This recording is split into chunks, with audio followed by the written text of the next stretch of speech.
சுட்டி டெய்ல்ஸ். ஒரு பெரிய காட்டில் ஒரு சிங்கராஜா வாழ்ந்து வந்தாங்க. அந்த சிங்கராஜா தான் வலிமையானவன், எனக்கு கீழே தான் மற்ற விலங்குகள் எல்லாம் அப்படின்னு எப்போவுமே சொல்லிக்கொண்டே இருக்கும். இதை கேட்டு மற்ற விலங்குகளுக்கு எப்போவுமே கோபம் வந்துக்கிட்டே தான் இருக்கும். ஆனால் அந்த விலங்குகளால் எதுவுமே பண்ண முடியாது.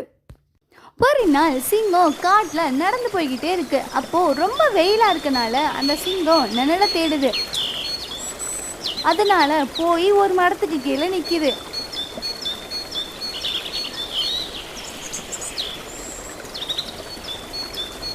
அப்போ மேல ஒரு கிளி நிக்குது.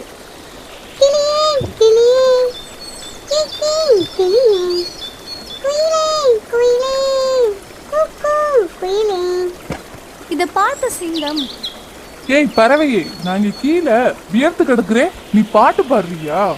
ராஜா, நீங்களும் பூமியில பெரியவங்க, ஆனா நான் வானத்துல சின்னவர். அவங்க அவங்களுக்குன்னு ஒரு இடமும் அவங்க அவங்களுக்குன்னு ஒரு பணியும் இருக்கு ராஜா, அதை பண்ண விடுங்க. ஏய் சின்ன பறவையே, நீ எனக்கு அறிவுரை சொல்றியா? நான் யார் தெரியும்ல, சிங்கராஜா. பயத்தோட பேசு. ராஜா, பெருமை வானத்தை தொடலாம், ஆனா அடக்கம் தான் வானத்தை தாண்டி பறக்க வைக்கும். என்ன சொன்ன? நான் கர்ஜிக்கிறேன் பாரு. இப்போ உங்களுக்கு புரியாது, ஒரு நாள் நான் சொன்னது நடக்கும் பாருங்க. இதை கேட்டு ரொம்ப கோபமான சிங்கம் அந்த கோவத்தோடையே நடந்து போய்கிட்டே இருந்துச்சு. அவன் சிங்கம் தடுமாறி கீழே விழுந்துருச்சு.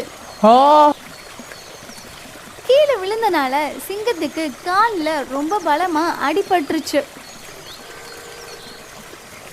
அதனால நடக்கவே முடியல. அதனால அது நொண்டி தான் அதோட குகைக்கு போனுச்சு.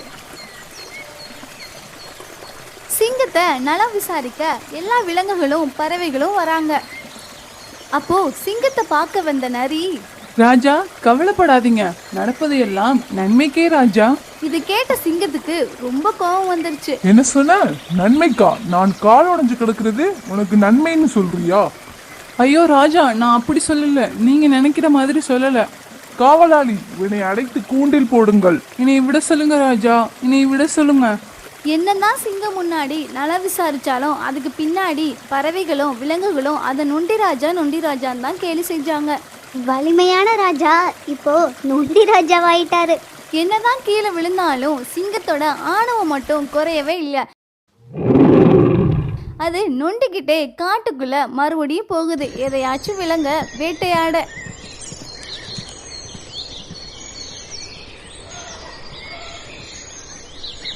அப்போ சிங்கம் அங்க ஒரு கூண்டுக்குள்ள இருக்கிற ஆட்டுக்குட்டியை பாக்குது. ஆஹா, அங்க ஒரு ஆடு நிக்குதே, எவ்வளவு நாளாச்சு நல்ல சாப்பாடு சாப்பிட்டு. முதல்ல அதை போய் வேட்டையாடி சாப்பிடணும், நாக்கெல்லாம் செத்து போயிருக்கு. சிங்கம் அந்த கூண்டுக்குள்ள போனோன்னு அந்த கூண்டு மூடிடுது.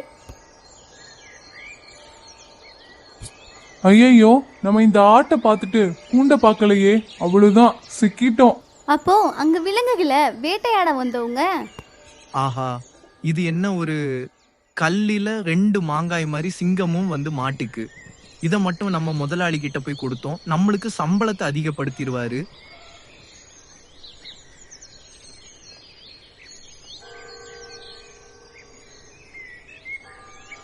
சிங்கம் நொண்டி நடக்கிறத பார்த்த அவங்க, ஐயா, இது என்ன நொண்டி நடக்குது, இத போய் கொடுத்தா நம்மள வேலையை விட்டு தூக்கிடுவாரு. இதை நம்ம இங்கேயே விட்டுட்டு போறதே நல்லது. இதனால சிங்கத்தை அந்த காட்டிலே விட்டுட்டு போயிடுறாங்க. இத பார்த்த சிங்கம், நல்ல வேலை நான் நொண்டி நடக்கிறதுனாலதான் என்னை நொண்டி சிங்கம்னு விட்டுட்டு போயிட்டாங்க, இல்லைன்னா யாரும் என்னை வேட்டையாடி இருப்பாங்க. நம்ம கீழே விழுந்ததும் ஒரு வகையில நன்மைதான், நடப்பதெல்லாம் நன்மைக்கு. அடடா, இதே தானே குள்ளநரியும் சொன்னுச்சு. அவளை நம்ம தேவையே இல்லாம கூண்டுக்குள்ள வச்சு சித்திரவதை பண்ணிட்டோமே. இதை உணர்ந்த சிங்கம் அதோட குகையை நோக்கி போகுது. அப்போ அது போகையில ரொம்ப வேகமா ஒரு புயல் காத்து வீசுது. ஐயோ, என்ன இப்படி காத்தடிக்குது? அடிக்கிற காத்துல சிங்கத்து மேல ஒரு பெரிய மரம் விழுந்துருது. ஐயோ, யாராச்சும் என்னை காப்பாத்துங்களே. அப்போ அங்க கிளி வருது.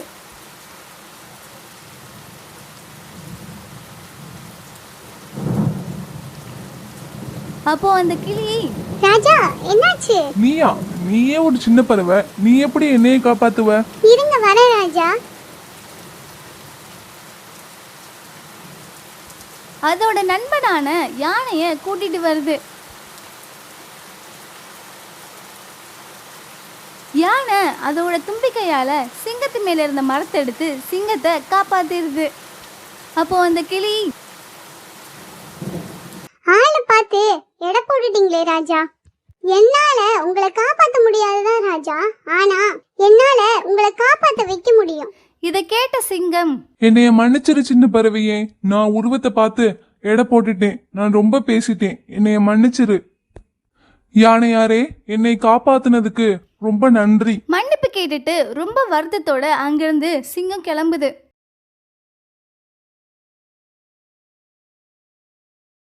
அங்க போய் அதோட காவலாளி கிட்ட சொல்லி நரிய விடுவிக்குது. காவலாரே, குலநரியை அழைத்து வாருங்கள். குலநரி, நீ என் நல்லதுக்கு தான் சொல்லியிருக்க, நான் தான் தப்பா புரிஞ்சுக்கிட்டேன். எந்த ஒரு விஷயம் நடந்தாலும் நடப்பதெல்லாம் நன்மைக்கே அப்படின்னு எடுத்துட்டு தான் போகணும். உன்கிட்ட இருந்து நான் ஒரு பாடம் கற்பிச்சுட்டேன் குலநரி. இத்தனை நாளா நான் உனக்கு ஒழுங்கா சாப்பாடு போடல, அதுக்கெல்லாம் சேர்த்து உனக்கு இன்னைக்கு நான் கறி விருந்து போட சொல்றேன் குலநரி. நான் பண்ணினதுக்கு என்னைய மன்னிச்சிரு. ரொம்ப நாளா நல்ல பசியில இருந்த குள்ளநரி சாப்பாடை பார்த்த உடனே ரொம்ப வேகமா சாப்பிட ஆரம்பிக்குது. சிங்கம் எல்லா விலங்குகளையும் பறவைகளையும் அழைத்து ஒரு புதிய உத்தரவு போடுது. அனைவரும் வாருங்கள், நான் இந்த காட்டிற்கு ராஜா இல்லை, ஆம் நான் ராஜா என்ற பெயரில் உங்கள் அனைவரையும் கஷ்டப்படுத்திருக்கேன். முதலில் அனைவரும் என்னை மன்னித்து விடுங்கள். நான் இனி இந்த காட்டிற்கு ராஜாவாக இருக்க விரும்பவில்லை, உங்களின் ஒருவராக இருக்க விரும்புகிறேன். என்னையும் உங்கள் கூட்டத்தில் ஒரு நண்பராக சேர்த்துக் கொள்வீர்களா? என்ன ராஜா இப்படி கேட்டுட்டீங்க? உங்களை எங்க கூட்டத்துல சேர்க்கறத நினைச்சு நாங்க ரொம்ப சந்தோஷப்படுறோம். எவ்வளவு பெரிய மனசு உங்களுக்கு! நான் உங்கள் அனைவரையும் எவ்வளவோ சித்திரவதைப்படுத்திருக்கிறேன், ஆனால் அதையெல்லாம் ஏற்றுக்கொண்டு என்னையும் உங்களின் ஒருவனாக ஏற்றுக்கொண்டீர்களே, உண்மையிலேயே நீங்கள் அனைவரும் தான் ராஜா. ஹே சிங்கம், கோட்டையை விட்டு நம்ம கூட வாழ வருதுலே, பண்டிகையை கொண்டாடுங்களே. ஆமா, இனி சிங்கராஜா இல்ல நம்ம சிங்க நண்பர் நம்ம கூட தான் சேர்ந்து வாழ போறாங்க. இனி நம்ம பயப்படணும் தேவையே இல்ல. நான் சிங்கம் மாறும்னு நினைக்கவே இல்ல. இனி நம்மளுக்கு ஒவ்வொரு நாளும் பண்டிகை தான்டா. ஆமா குலநரி, இனி நீங்க எல்லாரும் என்னை பார்த்து பயப்பட வேண்டாம். இனி நானும் உங்க நண்பர் தான், நம்ம எல்லாரும் சேர்ந்து ஒற்றுமையா சந்தோஷமா இருக்கலாம். இறுதியா எல்லாரும் ஒன்னா சேர்ந்து ரொம்ப சந்தோஷமா வாழ ஆரம்பிச்சாங்க.